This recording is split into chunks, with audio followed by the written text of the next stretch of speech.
je finis juste, je vais être très court, je vais essayer d'être précis, et puis je vais essayer d'être biblique. Amen. Parce que c'est ça en fin de compte les Béréens. C'était des gens de précision dans la parole de Dieu. Ils scrutaient la parole de Dieu ici, dans cette synagogue, parce qu'ils avaient écouté certainement l'apôtre Paul parler de Jésus. Et puis donc, ils s'intéressaient. Donc forcément qu'ils voulaient encore savoir encore davantage pour savoir si Paul et Silas disaient la vérité. Et puis Jésus va dire dans la parole de Dieu, dans l'évangile de Jean, ta parole est la vérité. Parce que la parole de Dieu est la vérité. Amen.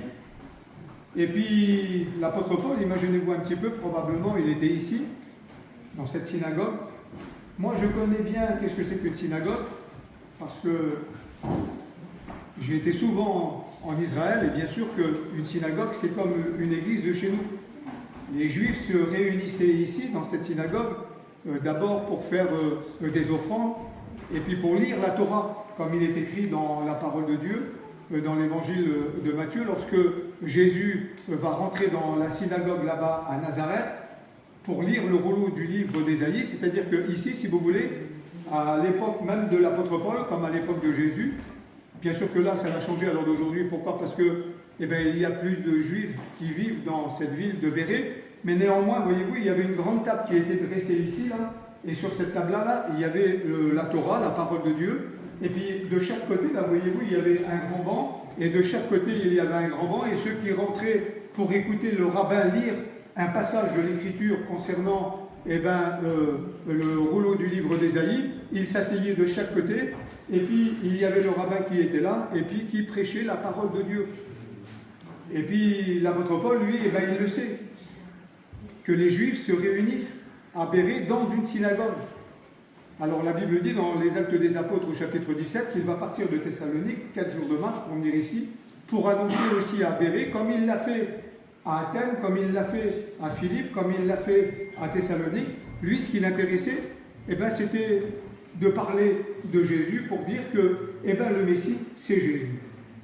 Et puis il y a quelque chose de particulier, vous voyez-vous, parce que moi, depuis le temps là, qu'on a commencé le voyage, depuis mercredi, j'ai pensé à l'apôtre Paul, parce que je connais bien l'apôtre Paul, comprenez bien la parole de Dieu. Il a écrit quand même 13 épîtres du Nouveau Testament, Paul. Une bonne partie de l'enseignement que nous connaissons à l'heure d'aujourd'hui, les dons spirituels, les ministères, et puis toute cette connaissance que nous avons concernant la Sainte Seine, concernant la position des mains, concernant l'onction d'huile, c'est l'apôtre Paul qui a porté cet enseignement-là. Donc bien sûr qu'un serviteur de Dieu, avant tout, il doit s'intéresser à toutes les doctrines de la parole de Dieu. Et il doit s'intéresser aussi à la parole de Dieu. Donc moi, Paul, comprenez bien, je connais la parole de Dieu et puis je connais tout l'enseignement de l'apôtre Paul. Et puis il y a quelque chose qui m'a touché particulièrement, vous voyez, c'est comme on était à l'Aréopage, et puis que l'apôtre Paul a apporté un discours concernant, vous vous en souvenez de ce qu'il a dit? Il a dit, vous vénérez un Dieu que vous ne connaissez pas. Et puis moi, je veux vous l'annoncer. Ça veut dire que l'apôtre Paul connaissait, il le savait. Et puis il mettait tout son cœur, si vous voulez, pour prêcher la parole de Dieu, pour dire à tous ces Juifs, vous vous trompez, vous attendez le Messie, mais le Messie, il est déjà venu. Et ce Messie, il a déjà donné sa vie pour chacun de vous. Et puis moi, quand j'étais à l'Aréopage, j'étais assis, et puis je pensais. Et puis je disais, en réflexion, dans mon cœur, je me disais, qu'est-ce qui a poussé l'apôtre Paul à parcourir aussi tant de kilomètres en Grèce, en Turquie, en Asie mineure, pour annoncer la parole de Dieu, pour dire que justement que le Messie qu'ils attendaient, il était déjà venu, et puis qu'il l'avait crucifié, il l'avait fait mourir, mais béni soit Dieu, ce Messie qu'ils avaient fait souffrir et puis qu'ils avaient fait mourir, qu'il était ressuscité. Amen. Béni soit Dieu. Amen. Et puis il était motivé. Il voulait vraiment, pourquoi qu'il était motivé et pourquoi qu'il est parti de Thessalonique de nuit pour arriver ici, dans cette ville de Bérée, où c'est que les Juifs scrutaient l'Écriture, c'était pour leur dire, vous vous êtes trompés. Maintenant, il est grand temps que vous ouvrez vos yeux et que vous puissiez comprendre que le Messie, c'est Jésus, ce Jésus que vous avez crucifié à Jérusalem, c'est Jésus, le Fils de Dieu, qui a donné sa vie pour chacun de vous. Et puis c'est ça qui poussait l'apôtre Paul à venir dans toutes les synagogues de la Grèce comme en Turquie. Ce qu'il poussait, c'était le salut des âmes. Ce qui le poussait, c'est qu'il avait soif des âmes. Ce qu'il voulait, c'était sauver des âmes. Il était motivé. Ça veut dire que quelque part par là, lui, il ne regardait pas tous les kilomètres qu'il faisait pour parcourir toute la Grèce, l'Asie mineure, pour annoncer la parole de Dieu. Ce qu'il comptait, l'apôtre Paul, c'était d'arracher les âmes du feu.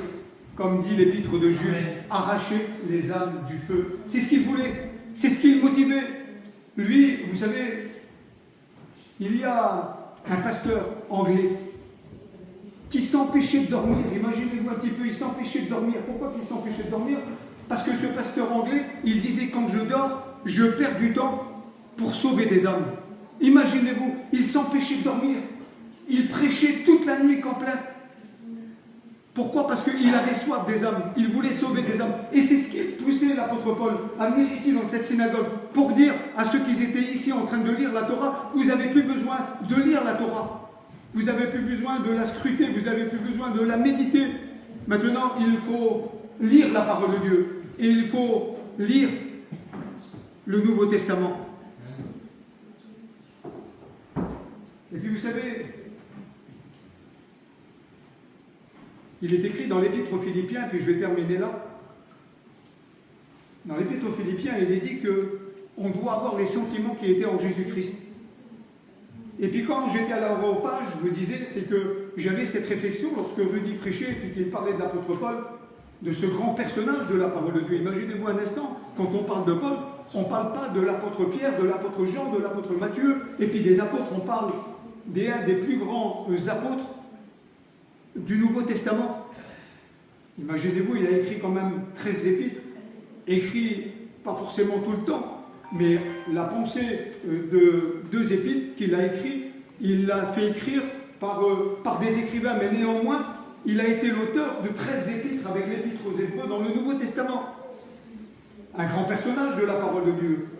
Et puis certainement que l'apôtre Paul, le jour de sa conversion, quand il s'est converti sur le chemin de Damas, lorsque Jésus s'est révélé à lui, j'en suis sûr qu'il s'est passé quelque chose en lui. Comme il s'est passé quelque chose dans chacun de nous lorsque nous avons passé par la nouvelle naissance. Parce que l'apôtre Paul a passé par la nouvelle naissance dans les Actes des Apôtres au chapitre 17, lorsqu'il était sur le chemin de Damas. Cette lumière qui l'éblouissait, eh bien c'était le Saint-Esprit qui le convainquait que comme quoi qu'il avait besoin de passer par la repentance, et à partir de ce moment-là, eh bien l'apôtre Paul s'est repenti, et à partir de ce moment-là, il a reçu la nouvelle naissance. Et quand on reçoit la nouvelle naissance, il y a quelque chose de particulier qui se passe en nous.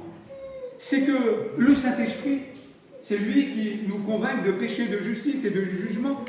C'est qu'il met en nous les sentiments, disait l'apôtre Paul dans l'épître aux Philippiens. Il met les sentiments en nous, ces sentiments à lui. Ayez, disait l'apôtre Paul, les sentiments qui étaient en Jésus-Christ. Ça veut dire que s'il le dit aux autres, c'est parce que lui-même il les avait. Est-ce que vous êtes d'accord avec moi? Il les avait, les sentiments qui étaient en Jésus-Christ. Et puis regardez voir, il le savait. De la même façon qu'il est venu ici, qu'il a parcouru tous ces centaines de kilomètres à pied, qu'il a bravé vent et marée pour venir dans les synagogues pour annoncer la parole de Dieu, qu'il a parcouru toute la Turquie, l'Asie mineure pour annoncer la parole de Dieu. Ce qui le motivait, c'est parce qu'il avait les mêmes sentiments que Jésus-Christ. Et puis lorsqu'on était à l'aéroport, vous voyez, il y a quelque chose de particulier qui m'a touché. Pourquoi? Parce que je me suis remis une histoire de la parole de Dieu dans mon esprit qui m'a fait du bien. Et puis, le Saint-Esprit me disait, tu dois être comme cela, tu dois avoir les sentiments qui étaient en Jésus-Christ. Si les sentiments qui étaient en Jésus-Christ étaient dans l'apôtre Paul, tu dois aussi, toi, les avoir. Et il y a quelque chose qui doit aussi te motiver, à toi aussi. Et puis, lorsque Jésus, il est tout près du lac de Galilée, dans l'évangile de Matthieu, il est dit qu'il va être sur le lac et puis il va sortir de la barque et puis il va se mettre sur la rive. Et lorsqu'il va être sur la rive, il va voir des centaines de personnes autour de lui. Et puis l'Écriture nous dit qu'il va se produire quelque chose en lui, en Jésus, sans que personne ne sait, sans que personne ne voit. Mais en lui, il s'est passé quelque chose. Pourquoi? Il avait des sentiments, non pas des sentiments humains, mais des sentiments divins. Et c'est ce qui doit nous animer, c'est ce qui doit nous motiver. Ce n'est pas des indages qui doivent nous motiver, c'est des âmes perdues. Ce qui doit nous motiver, c'est justement tous ceux qui sont partis loin de la maison de Dieu dans ce groupe. Ce qui doit nous motiver dans ce groupe, c'est ceux qui n'appartiennent pas à Dieu. et de tout faire pour qu'ils appartiennent à Dieu, de les arracher du feu, de les sauver. Et puis voyez-vous, Jésus, lui, et j'en termine là, c'est que quand il est sur la rive, là, ces sentiments divins qu'il a en lui. Et pourtant, il avait même des sentiments humains, puisque Jésus va pleurer 3 fois. Il va pleurer sur Jérusalem, il va pleurer au jardin de Gethsémani, et puis il va pleurer devant la tombe de son ami Lazare. Ça veut dire qu'il avait des sentiments humains comme nous. Mais ce qui le domine à Jésus, lorsqu'il va sortir de là-bas, de la même façon que ces sentiments divins animaient l'apôtre Paul, c'est qu'il s'est produit quelque chose en lui lorsqu'il va sortir de là-bas, et puis qu'il va voir devant lui. La première chose qu'il est écrit, c'est qu'il va voir, il va regarder. Et puis c'est important de regarder. Voyez-vous, de regarder quelqu'un, et puis d'avoir un sentiment divin, c'est se poser la question, est-ce qu'il est perdu ou est-ce qu'il est sauvé? S'il est sauvé, je vais lui parler de Dieu pour qu'il s'enracine en Dieu, pour qu'il connaisse Dieu davantage, pour l'encourager, le fortifier, pour le bénir. Amen. Et puis s'il n'appartient pas à Dieu, je vais tout faire pour l'arracher du feu. Amen. Je vais tout faire pour le sauver. C'est ça quand on regarde quelqu'un. On ne regarde pas quelqu'un vis-à-vis de son apparence, ou de son nom de famille, ou de ce qu'il possède. On doit avoir cette même vision que Jésus. Lorsqu'il va sortir de là-bas, il a la même vision que l'apôtre Paul. Lorsqu'il est à Jérusalem, et puis qu'il fait ce songe, il a une vision. Cette vision, on doit l'avoir. On doit avoir cette vision des âmes perdues. L'apôtre Paul, il l'avait. Pourquoi il l'avait? Parce qu'il était animé par les sentiments, les mêmes sentiments que Jésus, des sentiments divins, avant d'être animé par des sentiments humains. Dans nos réunions, ce que nous avons besoin, c'est du divin. Nous n'avons pas besoin de sentiments humains. Moi, je n'ai pas besoin de pleurer. Dans une réunion, j'ai besoin de ressentir la présence de Dieu. Amen. Dans une réunion, j'ai besoin d'être béni. J'ai besoin d'enseignement, bien sûr, mais j'ai besoin que aussi celui qui apporte la parole de Dieu soit animé, conduit, dirigé, sous l'onction de Dieu. Parce que j'en ai besoin, comprenez bien. Regardez la première chose qu'il va faire Jésus. Il va regarder, il va voir. C'est-à-dire qu'il va s'intéresser aux personnes. Il ne va pas être indifférent à ceux qui sont devant lui. Il va les regarder. Et pourtant, croyez-moi-le, qu'il les connaissait. Il a resté presque 8 mois autour du lac de Galilée en prêchant la parole de Dieu, la multiplication des pains et puis des poissons, la pêche miraculeuse. Il connaissait chaque petit village autour du lac de Galilée. Mais là, il s'est produit quelque chose lorsqu'il va sortir de là-bas. Il va avoir des sentiments divins, à un tel point qu'il va les regarder. Et quand il va les regarder, voyez-vous, d'une façon particulière, il va se passer quelque chose en lui que personne ne voit non plus. Parce que les sentiments divins, ça ne se voit pas. Ça se vit de l'intérieur. C'est pour ça qu'il ne faut pas simplement que parler. Il faut la vivre, la parole de Dieu. Il faut être au diapason de la parole de Dieu. Et puis il se passe quelque chose, c'est quand lui dit l'Écriture, c'est qu'il va être ému de compassion. Tout de suite, lorsqu'il va les regarder comme des âmes perdues, comme des brebis qui n'ont pas de berger, il va se produire quelque chose en lui que personne ne voit. Et pourtant, il était intime avec ses disciples, avec les apôtres. Et puis les apôtres n'ont rien vu parce que ça s'est passé en lui. L'amour des âmes, c'est en nous. C'est pas l'extérieur, c'est en nous l'amour des âmes. L'amour de ceux qui sont partis loin de la maison de Dieu, c'est en nous. Et puis là, il est dit qu'il fut ému de compassion. Il n'est pas écrit comme quoi qu'il était rempli d'amour. Parce que l'amour, vous savez, on l'a tous, l'amour. Moi, je vous aime. Est-ce que vous m'aimez au moins? Moi, je vous aime. Vous comprenez bien, mais je ne peux rien faire pour vous. Je ne peux pas vous pardonner, je ne peux pas vous sauver. Je peux vous encourager à travers la parole de Dieu, mais je ne peux rien faire pour vous. Mais la compassion, c'est autre chose. La compassion qui doit m'animer, c'est de parler de Dieu. C'est de dire à ceux qui sont perdus, vous avez la possibilité d'être sauvés. De dire à ceux qui sont partis loin de la maison du Seigneur aujourd'hui, vous pouvez revenir sans inquiétude. Les bras grands ouverts de Dieu va vous accueillir, il n'y a pas de problème. Et puis c'est ça qui doit nous animer, comme l'apôtre Paul était animé pour venir de Thessalonique jusqu'à ici dans cette synagogue. Et puis lui, il avait ses sentiments. Lui, quand il regardait un juif, ce qui l'intéressait, c'était de savoir si ce juif-là était pardonné, qu'il avait passé par la repentance, afin qu'il soit sauvé par Jésus. C'est ce qui l'intéressait avant tout à l'apôtre Paul. C'est pour ça qu'il est venu là. Quand il rentrait dans les synagogues, l'apôtre Paul, il ne regardait pas tous ceux qui étaient assis ici, et puis tous ceux qui étaient assis, non. Il regardait toutes ces personnes-là comme des âmes perdues, qu'ils avaient besoin d'être pardonnés par Dieu, et qu'ils avaient besoin d'être sauvés par Dieu. C'est ce qui l'intéressait. Parce qu'il avait des sentiments divins. Et puis l'apôtre Paul, lui, imaginez-vous un petit peu, il est venu ici, il a annoncé la parole de Dieu. Cette ville a été bouleversée par la parole. par l'apôtre Paul, bouleversé. Tous ces Béréens qui scrutaient la parole de Dieu. La Bible dit qu'il y a un grand nombre qui se sont convertis au message de l'apôtre Paul.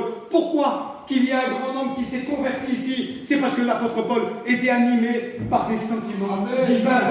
Il n'était pas animé par des sentiments humains. Et puis pour terminer, regardez voir Jésus, la comparaison entre l'apôtre Paul et Jésus, parce que je vous ai dit que Jésus, il va sortir, il va voir, il va regarder à un tel point qu'en lui, ses entrailles fut ému de compassion. C'est-à-dire que ça s'est passé en lui, et puis en lui, là, certainement que peut-être bien, je ne vais rien rajouter à la parole de Dieu, mais certainement devant cette foule-là, certainement que Jésus aussi, il a pleuré. Certainement, parce qu'il le sait, parce que la compassion nous fait pleurer devant les âmes perdues. La compassion, c'est autre chose que l'amour. La compassion, c'est qu'on pleure sur notre fils qui n'est pas pardonné, qui n'est pas sauvé. La compassion, ça nous fait pleurer lorsqu'on le sait qu'on rentre chez nous, puis qu'on va au culte, et puis qu'on revient chez nous, et puis que notre femme n'est pas encore convertie. Ça nous fait pleurer, les gars, on doit pleurer sur nos familles qui ne sont pas encore sauvées. Est-ce que vous êtes d'accord avec moi? C'est ça la compassion. La compassion, ça nous emmène à parler à nos enfants de Dieu. La compassion, ça nous emmène à parler à notre compagne de Dieu. La compassion, ça nous emmène à parler autour de nous à notre famille qui est perdue. C'est ça la compassion. La compassion nous pousse à parler de Dieu autour de nous, afin qu'un grand nombre soit sauvé, arracher les âmes du feu. C'était ça Jésus. Il était animé pour arracher les âmes du feu. L'apôtre Paul était animé pour arracher les âmes du feu. Et puis regardez, pour terminer, c'est que Jésus, devant toute cette foule-là, toutes ces personnes qui étaient devant lui, la Bible dit qu'il était ému de compassion à un tel point, imaginez-vous un petit peu, à un tel point qu'il va se mettre à enseigner ceux qui sont devant lui. Et puis il va les regarder comme des brebis qui n'ont pas de berger. Et puis comprenez bien, Jésus, lorsqu'il parlait de berger et puis de brebis, il savait qu'est-ce qu'il disait. Comme David, lorsqu'il va écrire le psaume 23, c'est la même chose. Jésus, imaginez-vous un petit peu, il avait presque 31 ans lorsqu'il va être tout près du lac de Galilée. Cette histoire de la parole de Dieu, croyez-moi-le, qui sait de quoi qu'il parle de brebis et puis de berger. Il aurait pu vous expliquer en détail la vie d'un berger. Il aurait pu vous expliquer en détail les petites brebis. Et puis lui, la Bible nous dit que tout de suite, il va dire, ces gens qui sont là, ils sont comme des brebis qui n'ont pas de berger. Et bien nous, ce qu'on doit faire, c'est ramener un grand nombre de toutes ces brebis dans la bergerie, afin que Jésus devienne le bon berger. Parce qu'il est écrit dans la parole de Dieu, dans l'évangile de Jean, Jésus, lui, il n'est pas simplement qu'un berger, il est écrit, il est le bon berger, le bon berger qui prend soin du troupeau.